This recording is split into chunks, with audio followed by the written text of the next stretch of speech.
Assalamualaikum warahmatullahi wabarakatuh. Halo semuanya, kami dari kelompok The Due Diligence Squad dari Universitas Islam Bandung akan membahas hasil analisis fraud pada kompetisi mahasiswa nasional bidang ilmu bisnis, manajemen dan keuangan tahun 2024, bidang keuangan audit investigasi.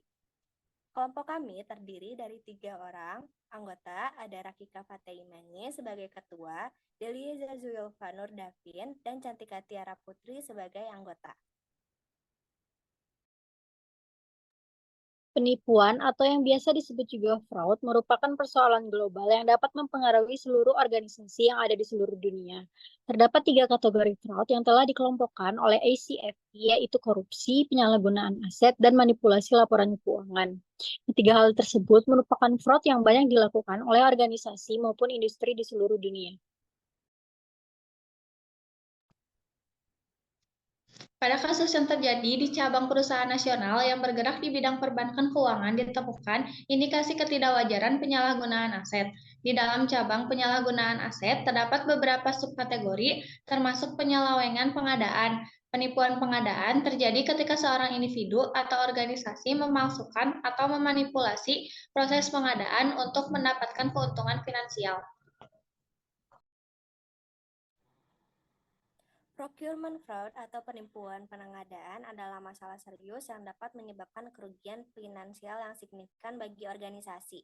Oleh karena itu, penting untuk mengidentifikasi tanda-tanda bahaya yang mengindikasikan adanya aktivitas penipuan dalam proses pengadaan. Pada kasus ini, tanda-tanda adanya kemungkinan fraud dari pengadaan aset tersebut adalah: 1. Ketidaksesuaian alamat vendor. Alamat vendor yang terletak di area residensial di luar Jakarta, sementara perusahaan perangkat multinasional hanya memiliki distributor utama di wilayah Jakarta Pusat.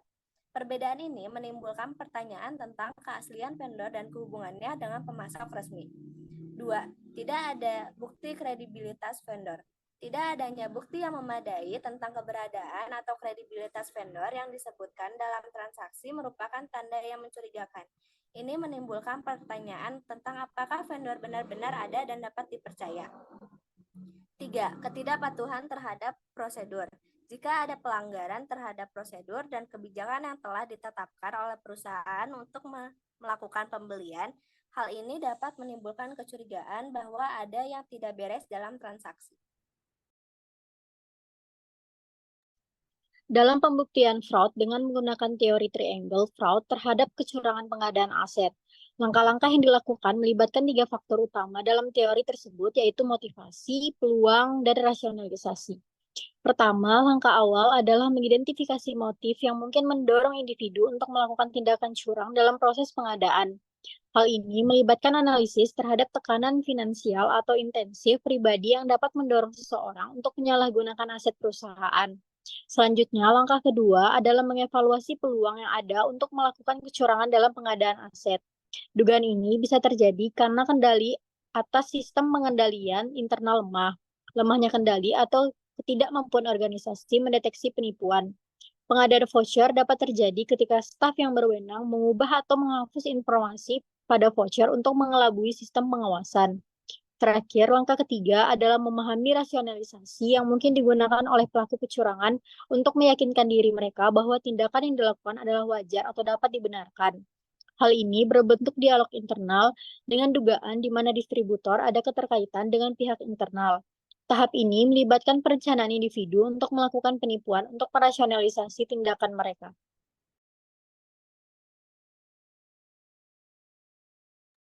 Guys, berlanjut atas kemungkinan terjadinya fraud. Yang pertama, Anda meninjau catatan keuangan dengan cermat, perhatikan baik-baik faktur, catatan pembayaran, dan laporan keuangan untuk mengidentifikasi segala ketidakkonsistenan yang mungkin mengindikasikan tindakan penipuan. Lalu ada wawancara karyawan yang terlibat dalam proses pengadaan. Terlibat dalam percakapan terbuka dan transparan untuk memastikan karyawan melaporkan setiap perilaku mencurigakan atau penyimpangan yang mungkin mereka saksikan. 3. Ada waspadai red flags, contoh tanda bahaya mencakup faktor yang tidak cocok, hubungan vendor yang tidak dapat dijelaskan, biaya yang sangat tinggi, atau seringnya pergantian pemasok. Lalu ada melakukan pemeriksaan kontrak vendor dengan mencari inkonsistensi, penyimpangan dari protokol yang telah ditetapkan atau potensi praktik terakhir metode investigasi. Metode investigasi yang terstruktur dan sistematis menjadi kunci utama dalam menyelesaikan kasus dengan efisien.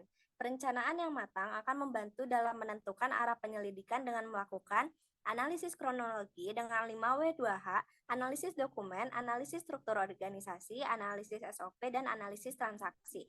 Tahap kedua, melakukan investigasi dengan operasi penyamaran, pengumpulan dokumen, wawancara, dan interogasi. Tahap ketiga yaitu analisis bukti dengan menggunakan kesaksian saksi, kesaksian tersangka, rekening bank pribadi, analisis pesan teks, forensik digital, analisis perilaku, analisis aliran uang. Kemudian pelaporan. Mens rea yaitu melaporkan aspek pikiran bersalah dari suatu kejahatan yang mengacu pada niat atau pengetahuan tentang kesalahan. Actus reus melaporkan tentang perbuatan bersalah, tindakan fisik atau kelalaian yang melanggar hukum yang merupakan kejahatan. Kemudian peraturan perundang-undangan, merangkum temuan-temuan yang berkaitan dengan hukum dan peraturan yang relevan yang di beberapa yurisdiksi dapat merujuk pada KUHP.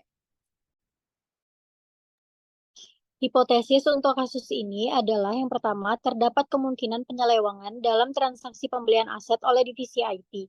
Yang kedua, adanya penyalahgunaan kekuasaan atau kerjasama antara vendor dan staf divisi IT. Dugaan terjadinya pembelian di luar vendor awal karena adanya campur tangan staf internal. Yang ketiga, adanya pemalsuan dokumen.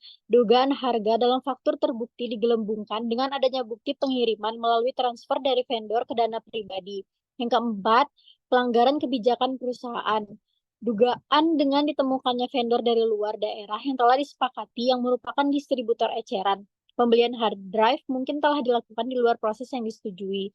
Yang kelima, kurangnya pengendalian internal perusahaan, memungkinkan pembelian dilakukan tanpa pengawasan yang tepat. Yang keenam, tidak adanya aset perusahaan, dugaan manipulasi aset tersebut hanya untuk memenuhi bagian. Dengan tujuan audit, yang pertama, asersi manajemen memastikan transaksi pembelian aset sesuai dengan kebijakan dan prosedur perusahaan, serta berada dalam batas harga yang wajar. Yang kedua, asersi audit yaitu mengonfirmasi kepatuhan perusahaan terhadap kebijakan dan prosedur terkait dengan pembelian aset, serta keberadaan aset yang dibeli dan harga yang wajar. Kalau ada prosedur audit, dalam pengembangan audit internal, pendekatan daftar periksa memiliki peranan krusial dalam memisahkan fungsi pengadaan menjadi bagian-bagian terpisah, meningkatkan transparansi terhadap proses, serta memberikan landasan untuk kontrol internal dan kebijakan pengadaan, sehingga daftar periksa membantu perusahaan untuk merinci proses pengadaan, mengidentifikasi kekurangan dan meningkatkan produktivitas. Daftar periksa untuk program audit internal.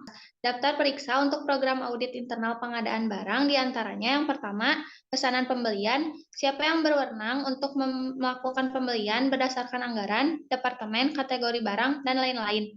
Yang kedua ada pemilihan dan evaluasi vendor, tinjau kriteria yang ditetapkan untuk pemasok yang disetujui. Yang ketiga ada penerimaan, tinjau proses penerimaan untuk akurasi dan kelengkapan. Yang keempat, faktur dan pembayaran, tinjau pengecualian dan identifikasi area potensial untuk perbaikan dan koreksi. Yang terakhir, audit reporting, menyiapkan laporan audit yang terperinci dan ringkasan eksekutif pertemuan. Kesimpulan, teori fraud triangle mengkategorikan kecurangan ke dalam berbagai jenis berdasarkan aktivitas kecurangan dan tahap terjadinya. Fraud tree terdiri dari 3 cabang utama, yaitu penyalahgunaan aset, kecurangan laporan keuangan, dan korupsi. Dalam kasus di atas disebabkan oleh adanya kesempatan dan rasionalisasi karena dengan adanya kesempatan yang diberikan kepada staf divisi untuk melakukan pembelian tanpa adanya pengawasan yang baik, maka dapat dilakukan penggunaan vendor yang menguntungkan staf tersebut. Maka hal ini dapat dirasionalisasi dengan berbagai alasan dan akan berdampak secara terus-menerus jika tidak ada tindakan lebih lanjut. Demikian pembahasan analisis pembuktian fraud dalam transaksi pembelian aset pada divisi IT perusahaan perbankan. Terima kasih atas perhatiannya. Wassalamualaikum warahmatullahi wabarakatuh.